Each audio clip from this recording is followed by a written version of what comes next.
LGBT mengundang fitnah dan azab Allah.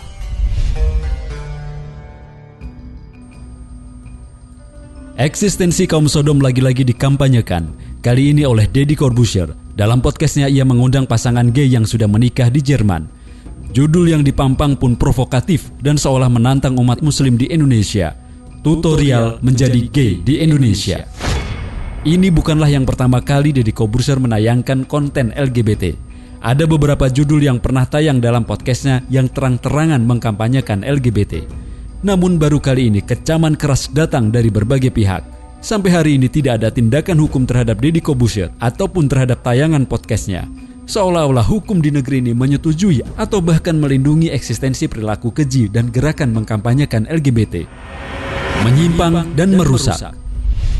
Pertama, ditinjau dari sudut manapun, LGBT, lesbian, gay, biseksual, dan transgender adalah fitnah atau bencana, bukan fitrah. LGBT justru merupakan penyimpangan dari fitrah manusia. Fitrah manusia jelas terdiri dari laki-laki dan perempuan, dengan organ reproduksi yang tak bisa dipertukarkan atau diganti. Misalnya pada kaum perempuan, Allah SWT menciptakan rahim, sel telur, kelenjar prolaktin yang nantinya membentuk aksi. Adapun lelaki memiliki hormon testosteron dan sel sperma. LGBT tidak ada kaitannya dengan manusia yang diciptakan dengan kelainan ganda atau hermaprodit, atau dalam fikih disebut sebagai khunsa atau banci, sebagaimana klaim sebagian pendukung LGBT. Mereka membajak bahasan khunsa para fuqaha untuk melegitimasi kaum LGBT. Khunsa yang dibahas dalam fikih bukanlah berperilaku sebagai gay atau lesbian, melainkan orang yang memang secara fisik memiliki dua kelamin. Tentang khunsa, Profesor Dr. Rowas Kolahzi menyatakan adalah orang yang mempunyai alat kelamin laki-laki dan alat kelamin perempuan, atau orang yang kencing melalui suatu saluran sementara dia tidak mempunyai alat kelamin laki-laki dan alat kelamin perempuan. Para fuqaha membagi khunsa menjadi khunsa muskil, yaitu orang yang mempunyai kelamin ganda dan dua-duanya berfungsi, atau sebaliknya tidak mempunyai kelamin sama sekali. Dan yang kedua, khunsa ghair muskil, yaitu orang yang mempunyai dua kelamin ganda tetapi secara definitif jelas. Jika yang berfungsi kelamin laki-laki, dia dihukumi laki-laki. Jika yang berfungsi kelamin perempuan, dia pun dihukumi perempuan. Tentang khunsa muskil, jumhur fuqaha berpendapat, jika sebelum balik ia kencing dari kelamin laki-laki, maka dia dihukumi laki-laki. Tapi jika dia kencing melalui kemaluan perempuan, maka disebut perempuan. Namun setelah balik, kondisinya tampak dengan salah satu ciri yang menonjol. Jika dia keluar jenggot, mengeluarkan sperma melalui testis, atau bisa menghamili perempuan, maka dia dihukumi laki-laki. Begitu juga ketika tampak ciri-ciri keberaniannya, sikap kesatria, dan sabar menghadapi musuh, maka ia menjadi indikasi kejantanannya. Ini sebagaimana yang disebutkan oleh Imam Asyuyuti, menukil dari pendapat Imam Al-Isnawi. Kedua, tujuan penciptaan manusia dengan kelamin pria dan wanita adalah agar manusia berketurunan. Lihat Quran Surat An-Nisa ayat 1. Sementara kaum gay dan lesbian tidak mungkin mendapatkan keturunan.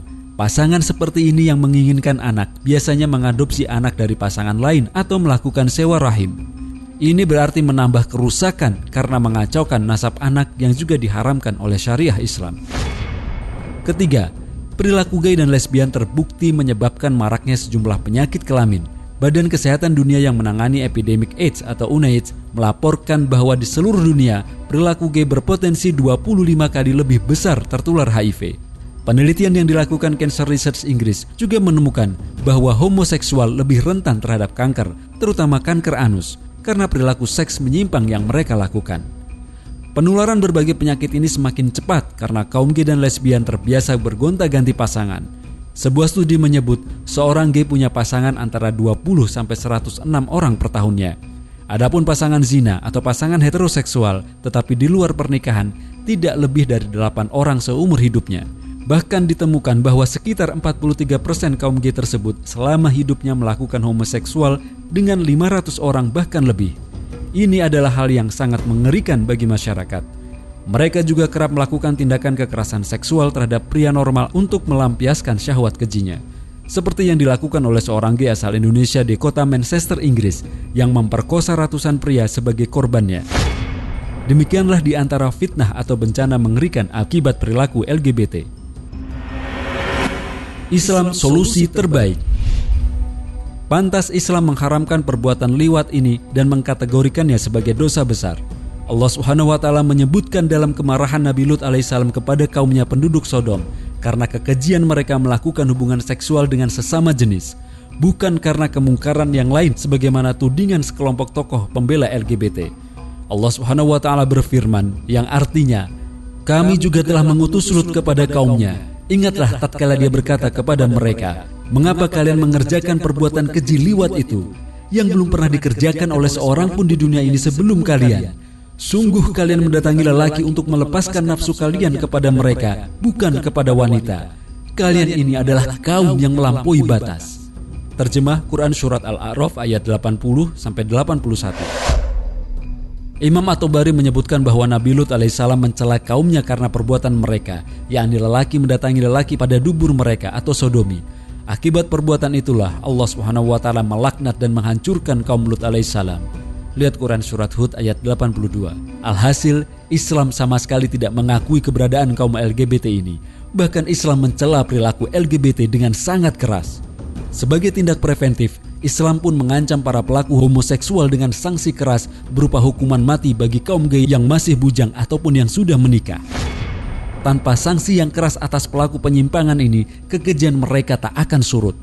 Dikecualikan dalam hal ini adalah para korban kekerasan seksual para gay tersebut. Para korban kekerasan seksual akan direhabilitasi fisik dan jiwanya agar mereka tidak menjadi gay di kemudian hari. Hanya para pelakunya sesuai hadis di atas yang dijatuhi hukuman mati.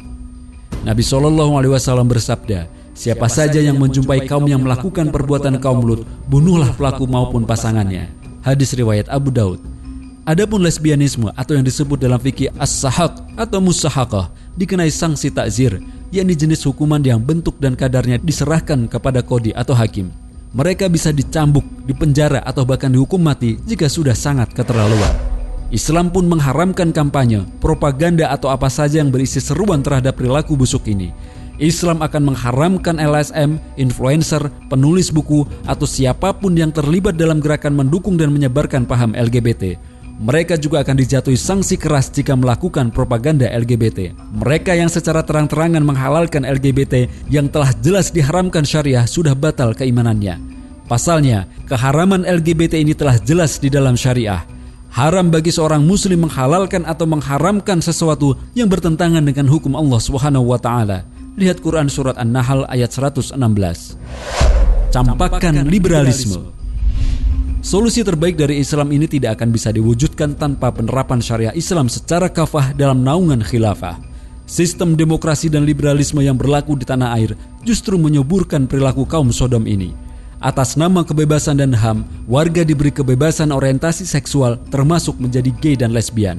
Dalam Undang-Undang Tindak Pidana Kekerasan Seksual atau Undang-Undang TPKS misalnya, secara tersirat ada perlindungan terhadap kaum LGBT. Dalam pasal 1 ayat 1 disebutkan, kekerasan seksual adalah setiap perbuatan merendahkan, menghina, menyerang, dan atau perbuatan lainnya terhadap tubuh, hasrat seksual seseorang, dan atau fungsi reproduksi secara paksa bertentangan dengan kehendak seseorang. Eksistensi LGBT ini juga merupakan bagian dari gerakan global yang didukung oleh banyak negara dan lembaga internasional seperti PBB. Dalam situs resmi PBB atau United Nations terang-terangan menyatakan bahwa lembaga itu mendukung kesamaan hak bagi kaum LGBT. Kaum LGBT ini semakin berani menyatakan eksistensinya. Berbagai kampanye serta propaganda gerakan ini semakin gencar dilakukan dengan adanya payung hukum dan dukungan dunia internasional. Karena itu, untuk menghentikan arus LGBT ini tidak cukup hanya dengan seruan atau kecaman. Harus ada kekuatan politik dan hukum yang melindungi umat. Mengharapkan kehidupan sosial yang bersih dan sesuai fitrah sebagaimana tuntunan Allah Subhanahu wa taala tak mungkin terwujud tanpa penerapan syariah Islam secara kafah dalam naungan khilafah. Wallahu a'lam bishawab.